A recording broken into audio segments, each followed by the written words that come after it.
पावसाळा म्हटलं की रिमझिम पाऊस आणि हातामध्ये एक कप गरम गरम चहा. आणि मी आता गॅलरीमध्ये बसली आहे. मला गार्डनिंगची आवड असल्यामुळे मी बऱ्यापैकी भाज्या कुंड्यांमध्ये लावल्या आहे. इतक्या छोट्या कुंड्यांमध्ये सुद्धा एवढा भाजीपाला आलाय, मला आश्चर्य वाटते. आणि रोजच्या वापरणाऱ्या भाज्या मी याच कुंड्यांमधून घेत असते. माझ्याकडे इनडोअर आणि आउटडोअर दोन्ही प्रकारचे प्लांट्स आहेत.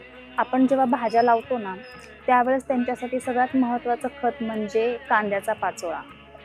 इतकं जास्त सल्फर असतं ना, की ती झाडं खूप छान उगवतात. कुठल्याही केमिकलची गरज लागत नाही. कारण छोट्या कुंडीमध्ये झाड लावायचं म्हणजे थोडं डिफिकल्ट असतं. भेंडीचं झाड पाहिलंय का तुम्ही?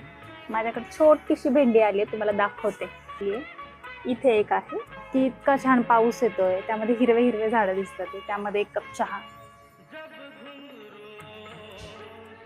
ही मजा काय वेगळीच असते ना.